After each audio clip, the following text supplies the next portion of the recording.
Stick with me as we go through my favorite craptastic and weird holiday specials.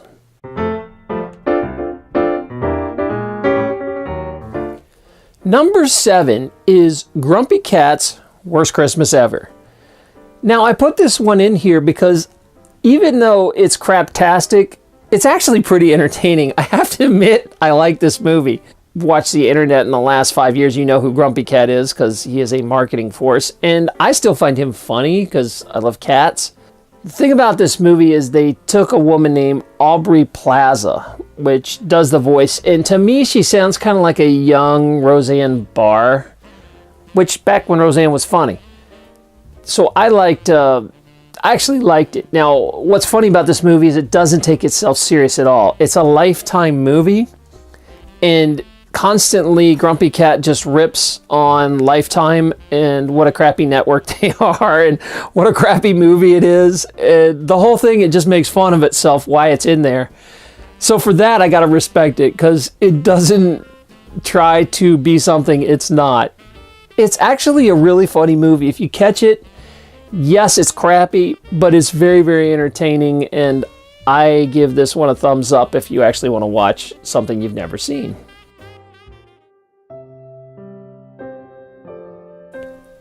Number 6, Nestor, the long-eared Christmas donkey. Wow. All right, let's talk about this. Because if you didn't know it, the people that make the cute little claymation movies are called Rankin Bass.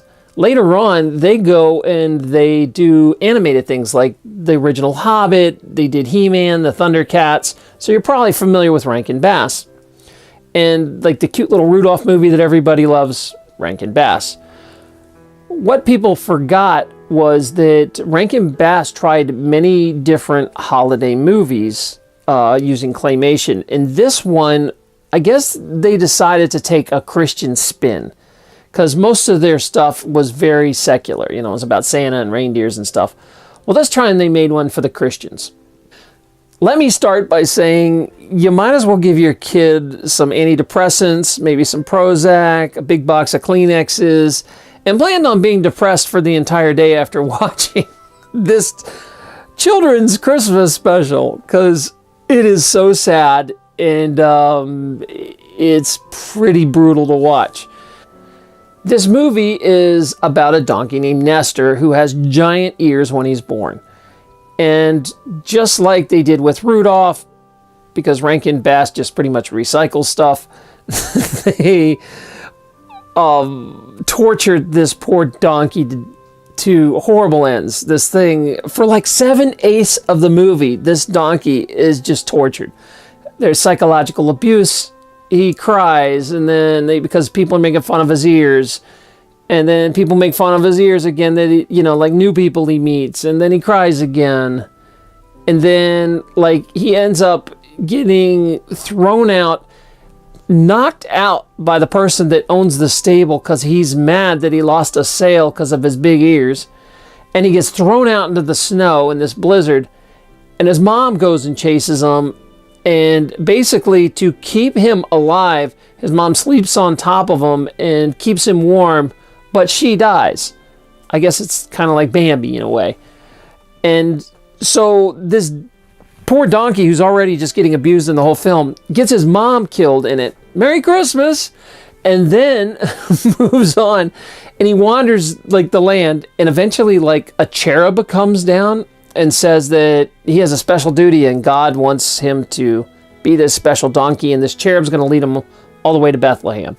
So they go and they have some more adventures, and of course he gets made fun of more, like the camels are poking fun of him, and he cries again.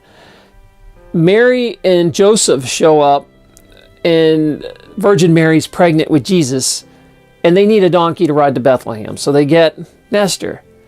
And because he has giant ears, he can hear in this terrible storm, and he keeps baby Jesus warm by wrapping Mary with his ears. And so this donkey ends up being really important in being part of the nativity scene. So that's why there's a donkey in the nativity scene, because of Nestor, but of course it's never a long-eared donkey in your nativity scene. So they tried to like create kind of a Rudolph-esque Christmas special based on Jesus. Now, there's a lesson here that Rankin Bass seems to like to go to. It's like, if you're born with a mutation and everybody makes fun of you and ridicules you, that's okay, because if your mutation can be exploited and then be used for something good, everybody will like you again. So it's a very important lesson to teach kids that, Rudolph gets teased, but then his nose saves Christmas. Nestor's ears gets teased, but his ears save Jesus.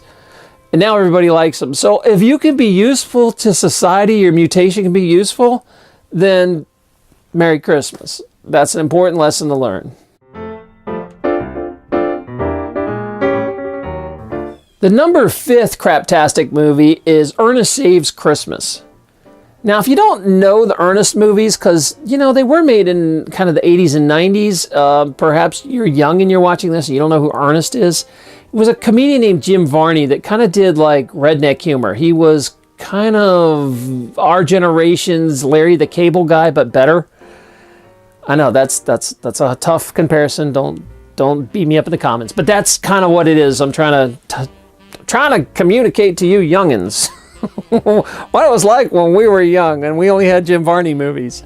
So he made a series of successful movies called Ernest Goes to Camp and Ernest Scared Stupid, and he kind of did like holiday movies. So he does one where he saves Christmas, and it's actually really good. I just watched it again, and for a Christmas movie, it's pretty funny.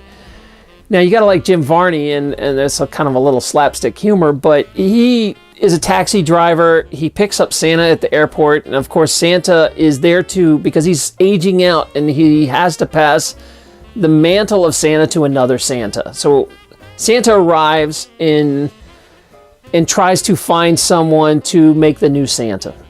Well, of course, there's some sort of mix-up, and Santa gets arrested, and Ernest gets his bag, his Christmas bag, and figures out he's really Santa.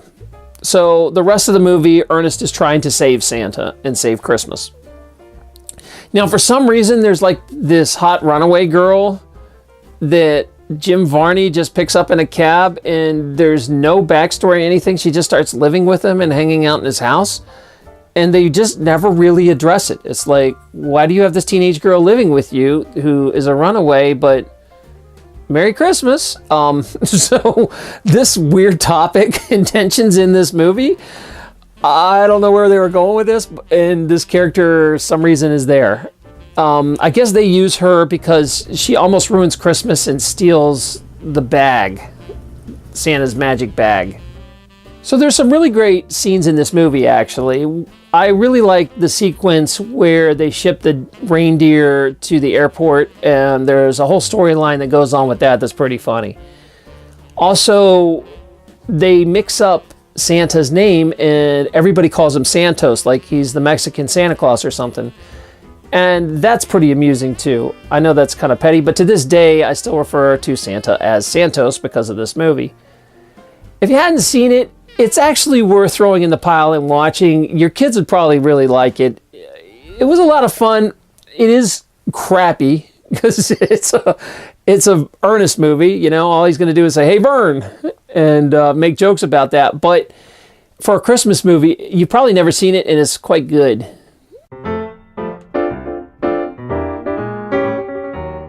Number 4, Pee-wee's Playhouse Christmas Special. That's right. I like this one so much, I actually own the DVD.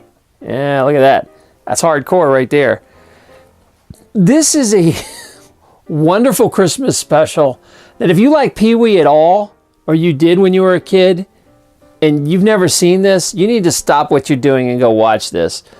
You wouldn't believe all the famous people that are in this special. At the time, you got to remember when this happened. Pee-wee's Playhouse was huge in the mid-'80s. And right at his peak, he puts this special on. So everybody's clamoring to be on this thing. And he gets people like Oprah. He gets Katie Lang, Whoopi Goldberg, Dinah Shore's in this. And she's actually really funny. And then you just got some strange ones, like Charo's in this, which I love Charo. I kind of a big fanboy Charo. If you've ever watched, you know I love Charo. Also, who shows up in this is like Little Richard and Grace Jones. So Grace Jones, probably the weirdest Christmas song you'll ever hear in your life. She like makes faces through the whole thing and is trying to be all new wave and shows up in this skin tight dress that's not very Christmassy. All the cast favorites are there too. You have Lawrence Fishburne as Cowboy Curtis. You have that girl who's kind of the slutty neighbor that comes over, Miss Yvonne. That she's wearing an awesome Christmas dress though. This is a great dress. And you also have Miss Renee, the Jewish lady that comes over and spies on him all the time. But what's interesting is there's a big reveal in this one that, did you know the dinosaurs that live in his wall were Jewish? Yeah, they come out in this and they're spinning the dreidel. So yeah, mazel tov to the dinosaurs. There's also lots of other great guests that I haven't even talked about. Like Magic Johnson's in this. He's a cousin to Magic Screen, so that's how he gets tied in. One of my favorite bits in this is when Annette and Frankie are forced to do slave labor for Pee-wee's Christmas cards. Also, William Marshall's in this. That's right, the guy that played Blackula, the king of cartoons. I don't even know how to explain this special. There is so much going on in this special, and there's so many great jokes that it's one of my all-time favorite Christmas specials, and I watch it every year. And what's interesting is that if you get the DVD, they actually have 2 different commentary tracks, so you can listen to the interviews, and they are really funny. Like the director's talking with Pee Wee Herman, and he's explaining like what it took to put the shots together and what the celebrities like when they showed up on set. It's really funny. So this is a great gift. The good news is a lot of this, I believe, is now on Netflix. So if you have Netflix, you just watch a Christmas special. And also, I think it's all over YouTube still. They used to have clips of it everywhere. It's great. It's safe to watch with your kids. There's not an enormous amount of innuendo as in, as Pee-wee's Playhouse goes on, during his last season, it was pretty much written for adults. It got very racy. So, yeah, if you haven't watched it in a while, you might want to check that out. Pick this one up. You'll love it. My countdown is going to be to be continued.